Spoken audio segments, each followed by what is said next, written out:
nila yung kanilang mga position na mga ng mga barricade. Pero yung mga pulis na Brenda na matagal na dyan, yung mula Sabado, parang yung parang yung mula pa nung Sabado na nagsistay dyan, aandyan pa rin ba o umalis na rin yun sila? Bukod, maliban dito sa mga yung update mo na bagong dating? Let me see, let me check. Kasi galing kasi kami ng katitipan yung hindi kami pinapasok. Pero, ganito Brenda, yung nakikita mo ngayon, bukod doon sa mga pulis na nasa katedral, sa paligid ng compound, o dyan malapit sa'yo, may nakikita ka pang ibang mga pulis? Kanina, nung before ako, kasi meron tayo di ba main gate yung sa bandang Emerald, and then meron mga pulis doon sa harap sa Emerald Gate. Pag-ikot ko, pasok ako ng 18 hectare. That was the time na pagkatawag niyo sa akin, yun yung time na pumasok ang mga taga-Region 4A. Nung lumabas ako ng Emerald Gate, nasa loob pa ang mga pulis. Actually, ngayon, habang naglalakad ako, may mga ilan-ilan din pulis sa kaposisyon doon sa may comfort room beside the cathedral. Meron din dito sa may piazza. Ito yung piazza, yung atbang zero tapat ng KOJC Kingdom. Meron din sa may habang naglalakad ako, nakikita ko rin. So, ilan-ilan lang sila, and then they are monitoring sa kaganapan sa pamagitan ng LED natin, monitor dito sa Kingdom. At andito ako ngayon, papasok ako ng piazza na kung saan ang mga pulis ay nagpapahinga, nakaupo sa ilalim ng puno. Ang position nila is between sa JNC, third phase. Brenda? So, ma-imagine nyo kung ano yung location. Brenda, baka makalapit ka dyan malapit sa Emerald kasi may nakikita kaming bus at isang truck at dito yata sasakay yung mga papaalis ng mga pulis. Kasi, kapanatik na rin ako, dahil kasi naglalakad ako. Marami thankfully, habang nananalangin yung mga KOJ missionary, ang mga pulis nandito pa rin sa nagpahinga doon sa o nakaupo sa mga ilalim ng puno, sa gilid ng JNC, sa gilid ng piazza, sa harap ng Cathedral Canopy 1. So, ilang libo pa rin sila dito. Doon naman sa hangar, nabalitaan mo ba kung umalis na dito yung mga pulis na sinasabing nag-barricade din sila dito? Saan? Sa hangar? Oo. Wala akong personal information at sa hangar. Medyo malayo kasi ang hangar dito sa main main compound. Pero malapit ka na sa may Emerald Gate ngayon? Yes, approaching na ako sa Emerald Gate. Mga missionary workers na nanalangin pa rin dito. At yung mga kapulisan, tingnan ko lang kung doon pa sila sa labas ng Emerald Gate.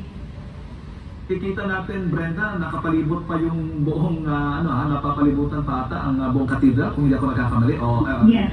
Mga kapulisan. Nakapalibot sila. Nakapalibot sila sa katedral.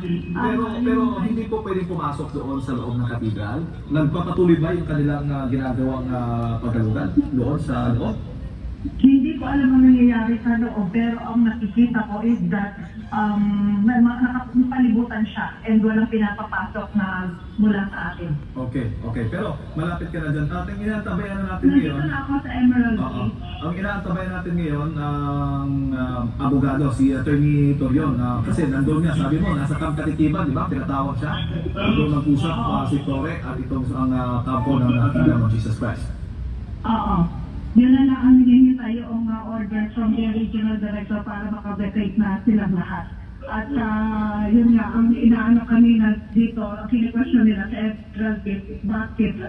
Hindi kasi ng susi at isa sa mga police officer, susi na Emerald Gate.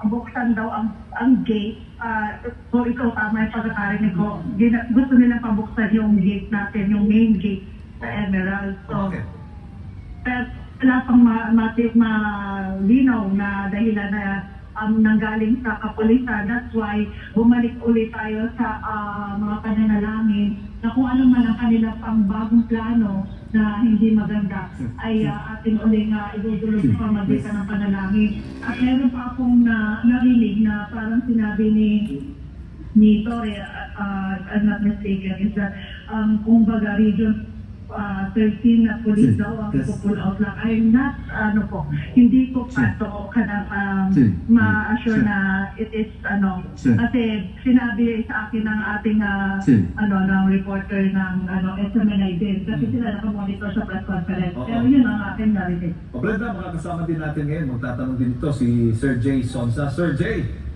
magandang hapon sa iyo. Magandang hapon sa lahat po ng mga nanonood. Magandang hapon sa iyo, Ket. Jay. Sir Jay, kung kasama natin ngayon si Brenda Manalo, nasa mismong loob ng KOJC Religious Compound. At Brenda, itatanong nga sana natin, Sir Jay, bakit may mga pulis pa? Ito, taga saan itong, anong region galing itong mga pulis na nananatili pang nakapalibot dito sa cathedral ng KOJC? Brenda? Yes, partner Jade. Mix ito kasi ng mga regions. Meron kasi dito region 13, region 11, meron ding region 10. And yun nga bagong dating is region 4A. Region 4A yung kapapasok lamang ngayon habang nagbabalita ako ay dumating sila sa loob ng Kingdom Compound. Another addition sa bilang ng kapulisan nasa loob. Kasi hindi nabawasan partner Jade ang mga nandito Brenda? nasa loob ng compound. Pwede mo rin lapitan. Nakita namin dito sa labas ng KOJC Religious Compound, naglalakad yung mga pulis. Hindi ko alam kung saan ito papunta. Ang dami nila, bagong dating ba ito ng mga pulis o mga pulis na galing mismo sa loob ng KOJC. Pwede mo rin itanong kay Atty. King, nakikita mo si Atty. King sa harap ng cathedral, malapit yan sa'yo, kung bakit nanatili pa yung mga pulis sa paligid ng KOJC Cathedral. Sige, tatanungin natin sa Atty. K kung anong reason, bakit, Atty. K, ano daw po ang dahilan, bakit nananatili pa ang mga kapulisan dito sa KOJC? Yun nga, ang according nga sa Breston at doon kay Torre, sa pag-uusap nila ni Dorion at kay Torre, hindi nga daw siya naniniwala doon sa Isbap Amparo na naniniwala siya sa warrant of arrest, pero hindi siya naniniwala sa Isbap Amparo. Dahil nga, very clear ang nakalagay sa resolution po na cease and desist their operations. Pero ang sabi niya, hindi daw kasali kung continue pa rin daw sila dito. Ang naka-specify na daw, tanggalin yung mga barricades, tanggalin yung mga blockades. However, you can see po, dito sa loob ng compound, may mga barricades. Although walang barricades sa labas, pero may barricades po dito sa loob. Actually, in fact, meron pa rin nagbabarricade daw sa labas ng compound. So yun ang nakapagtataka. Parang walang batas, wala nang lawless na talaga, above the law na sila. Parang ano yung rule of law dito ngayon sa Pilipinas? Attorney, kasama ho ba ni Attorney Torion doon mismo sa Camp Katitipan? Kasi sabi ni Brenda, papunta doon o pumunta doon si Attorney Torion kasama ang sheriff ng Regional Trial Court at siguro na-ipresenta yung order ng korte kay Torre? Pakiulit daw, partner Jade. Yung sheriff mismo ng Regional Trial Court, di ba kasama kanina ni Attorney Torion, yung sheriff pa nga nagbabasa, di ba, ng order ng korte.